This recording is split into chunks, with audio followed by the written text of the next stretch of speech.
Hello everyone, welcome back. आज हम एक और नया प्रॉब्लम सॉल्व करेंगे जो कि लीड कोड की डेली प्रॉब्लम है, परफेक्ट स्क्वायर। तो प्रॉब्लम स्टेटमेंट ये बोलता है कि आपको एक इंटीजर दिया हुआ है n = 12 और आपको उनके सम रिटर्न करना है, मतलब ऐसे स्क्वायर के सम्स रिटर्न करना है, राइट, जो टोटल सम होके 12 बने। फॉर एग्जांपल जैसे 12 है, राइट, तो 12 के परफेक्ट स्क्वायर हो गए 4। ठीक है, 4 is a perfect square. Perfect square की डेफिनेशन क्या है कि अगर कोई नंबर को मल्टीप्लाई करे, जैसे 2 × 2 तो 4 हो गया, 3 × 3 9 तो 3 इज़ अ परफेक्ट स्क्वायर। ठीक है, देन 4 × 4 16 तो लाइक दैट, राइट। तो अगर मैं टू एज ए स्क्वायर मानूँ, मतलब 2 का स्क्वायर करूँ, तो 2 × 2 4, 2 × 2 × 4, 2 × 2 4।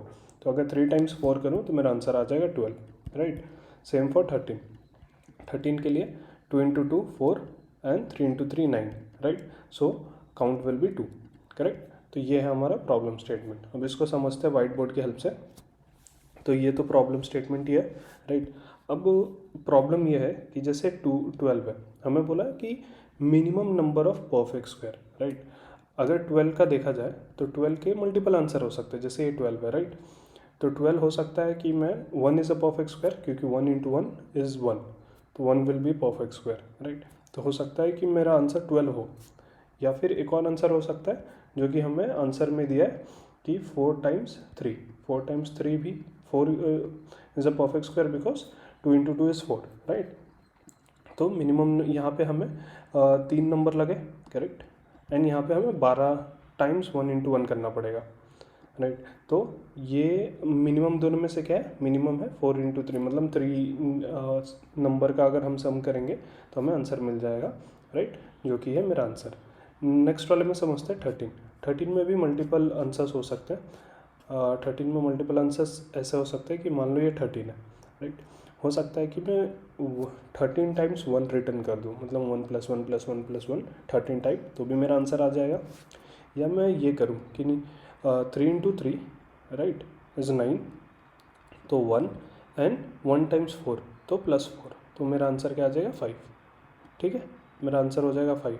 तो यहाँ से हमें 13 आया, यहाँ से हमें 5 आया, राइट। यहाँ पे देखते क्या आएगा, तो ये 4 that is 1 + 9 times 1 +9, correct, and then finally 9 that is 1 + 4 = 1। तो अगर मैं सब में से मिनिमम देखूँ तो मिनिमम है मेरा ये, right, therefore answer is equals to 2। ठीक है, अब हमें प्रॉब्लम स्टेटमेंट पढ़ के ये समझ में आ गया कि इसमें बहुत सारी कॉम्बिनेशन ट्राई करनी है, राइट। फॉर एग्जांपल यहीं देखोगे आप 13 के लिए, तो हमारे पास 1 2 3 4 चॉइसेस थी, और भी चॉइसेस हो सकते हैं, लेकिन मान लो एग्जांपल के लिए हमने ले लिया कि हमारे पास 4 चॉइसेस है, राइट। तो चारों चॉइसेस में हमें मिनिमम या मोस्ट ऑप्टिमल सोल्यूशन निकालना है। तो जब मोस्ट ऑप्टिमल प्रॉब्लम आता है, ऑप्टिमल वाला, तो मोस्टली हम ट्राई करते हैं या तो ग्रीडी पे जाएं, या फिर रिकर्शन, बेसिकली बैक ट्रैकिंग, या फिर डीपी, राइट। तो हम इसको रिकर्शन की हेल्प से ट्राई करेंगे सॉल्व करना, एंड उसको फिर मेमोराइजेशन करके थोड़ा स्पेस एंड टाइम कॉम्प्लेक्सिटी कम करेंगे। ठीक है, स्पेस कॉम्प्लेक्सिटी में बेसिकली टाइम कॉम्प्लेक्सिटी कम करेंगे। तो एग्जांपल लेते हैं, जैसे सॉल्व एन है, राइट। अब एन हो गया मेरे पास फॉर एग्जांपल 12। ठीक है, अब जब बेसिकली मैं क्या करूँगा कि सारे कॉम्बिनेशंस ट्राई करूँगा। तो पहले मैंने क्या किया, n - 1 × 1, तो मैंने ट्राई किया कि ठीक है, क्या 1 × मतलब 1 से देखते हैं कि कितने पॉसिबिलिटीज़ आ सकती है। जैसे हमने देखा था 12 के लिए, अगर मैं 12 टाइम्स 1 दे दूँ तो भी मेरा आंसर आ जाएगा, राइट। तो n - 1 × 1, राइट। फिर वो अपने आप में कॉल करेगा n अब क्या हो जाएगा, यहाँ पे n हो जाएगा मेरा 11, नेक्स्ट में हो जाएगा 10, नेक्स्ट में हो जाएगा 9, नेक्स्ट में हो जाएगा 8 7 6 5 4 3 2 1, एंड फाइनली 0। जब 0 हो जाएगा तो हम उसको रिटर्न कर देंगे 0, राइट, कि हाँ मतलब अब कैलकुलेशन ख़त्म हो गई।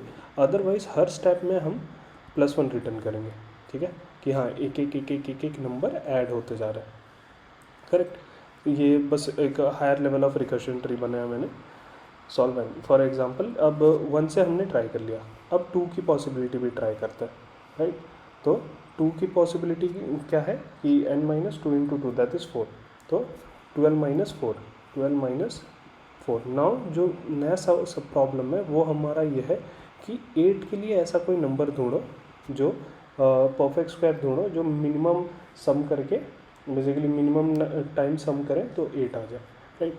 तो फिर हम 2 के लिए सारा जो भी हमने 1 के लिए किया वो सारा 2 के लिए करेंगे, फिर सिमिलरली 3 के लिए, 4 के लिए, 5 के लिए, एंड फाइनली n माइनस के इंटू के, राइट। और ये रिकर्शन ट्री चलता जाएगा जब तक हमारा base case that is n minus 0 ना आ जाए, राइट। ये हो गया। अब अगर आप इसमें देखोगे, अगर ये रिकर्शन ट्री में थोड़ी और डीप बनाऊँ, मतलब और थोड़े ब्रांचेस बनाऊँ, तो हमें दिखेंगे कि कुछ चीज़ें रिपीट हो रही है, राइट। अगर कुछ चीज़ें रिपीट हो रही है तो हम मेमोराइजेशन कर सकते हैं, राइट। मेमोराइजेशन के हेल्प से जो कैलकुलेशन ऑलरेडी हो चुकी है वो फिर से नहीं होगी, राइट। अब चलते हैं कोड की तरफ। तो पहले देखते हैं विदाउट मेमोराइजेशन। मैं कोड को एक्सप्लेन करता हूँ आपको। तो जैसे ये है नम स्क्वायर्स, हम रिटर्न कर रहे हैं सॉल्व ऑफ n, ठीक है। अब सॉल्व ऑफ n में क्या है, ये बेस केस मैंने डाल दिया है बट इसकी रिक्वायरमेंट नहीं है क्योंकि हम केस ऑलरेडी हैंडल कर रहे हैं। इफ़ n इक्वल टू 0, जैसे हमारा यहाँ पे बेस केस था, हमने बोला इफ़ n माइनस 0, बेसिकली अगर कुछ है ही नहीं, n इक्वल टू 0 हो गया, ठीक है, तो हम यहाँ से रिटर्न 0 कर देंगे कि ठीक है वी गॉट द आंसर।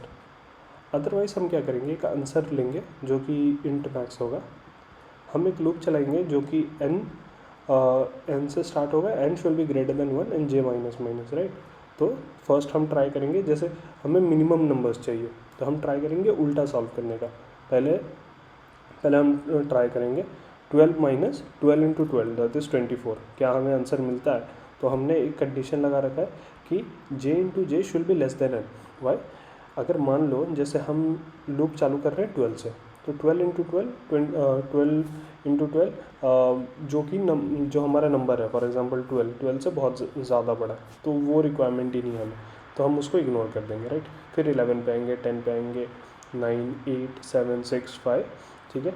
अब हमने देखा कि जब हम 2 पे आए तो 2 इंटू 2 4, ठीक है, 4 is less than n, right, and even 3 into 3 9 which is less than n, right. तो हम सॉल्व करने के लिए वापस, मतलब सेम प्रॉब्लम सॉल्व करने के लिए वापस जाएंगे विद लेस टारगेट। तो फॉर एग्जांपल यहाँ पे मान लो कि 3 आया, तो 3 इंटू 3, ठीक है, it is less than 9, less than equal to 9, sorry less than equal to 12, एक सेकेंड, हाँ, less than equal to 12, right. तो हमने क्या किया यहाँ पे n, तो यहाँ पे n क्या हो जाएगा, n है आपका 12 माइनस 9, ठीक है। तो जो नया n होगा वो होगा 3। अब हम जाएंगे 3 के लिए सॉल्व करने, ठीक है। तो 3 के लिए जब सॉल्व करेंगे तो सेम स्टेप वापस रिटर्न होगा। अगर इंट मैक्स रिटर्न हो रहा है जो कि ये केस है, अगर समहाउ मेरा n इज़ लेस देन 0 हो गया तो इंट मैक्स रिटर्न होगा, जो कि नहीं होगा, बट हमने एक सेफ चेक डाल रखा है। If t is less than int max, it not equal to int max, then answer क्या होगा, जो मेरा ऑलरेडी आंसर है। तो स्टार्टिंग में इंट मैक्स था, अब जो भी वो रिटर्न करे +1, +1 क्यों, क्योंकि हमने यहाँ पे एक ऑपरेशन किया हुआ है तो इसलिए +1, एंड फाइनली हम रिटर्न करेंगे आंसर, ठीक है। तो अगर इसको हम रन करें, ठीक है, अगर हम इसको सबमिट करें तो ये TLE देगा। TLE क्यों देगा, क्योंकि ये रिकर्शन में चले जा रहा है, मतलब बहुत ज़्यादा कैलकुलेशन हो रही है और सेम स्टेप बार बार कैलकुलेट हो रहा है, राइट। तो हम क्या करेंगे, इसमें मेमोराइजेशन लगा देंगे। तो मेमोराइजेशन लगाने के लिए क्या है, हमें एक वेक्टर बनाना पड़ेगा, ठीक है। मान लेते हैं हमने नाम दे दिया DP n+1 n -1, default value -1 है। इसको पास कर देते हैं यहाँ पे, राइट। इसको पास करते हैं यहाँ पे वेक्टर इंट रेफरेंस है, ठीक है, एंड यहाँ पे आ गया आपका DP। और हम चेक कर लेंगे अगर ये आंसर ऑलरेडी कैलकुलेटेड है, कहीं से ऑलरेडी कैलकुलेट हो चुकी है, तो फिर से रिकर्शन ट्री में वापस ना जाए, यहीं से आंसर रिटर्न कर जाए, एंड जो भी कैलकुलेट हो रही है वो DP ऑफ n में स्टोर हो जाए। अब अगर हम सबमिट करेंगे तो ये पास हो जाएगा। रीज़न, क्योंकि अब हमने टाइम कॉम्प्लेक्सिटी कम कर दी है, जो ऑलरेडी कंप्यूटेड आंसर था उसको फिर से कंप्यूट नहीं कर रहे, ठीक है। तो that's it for today, keep solving, and I hope आपको ये समझ में आया होगा। अगर आपको कुछ भी डाउट है तो प्लीज़ हमें कमेंट सेक्शन में बताइए, and keep solving problem, at least one problem in a day, and see you tomorrow. Thank you.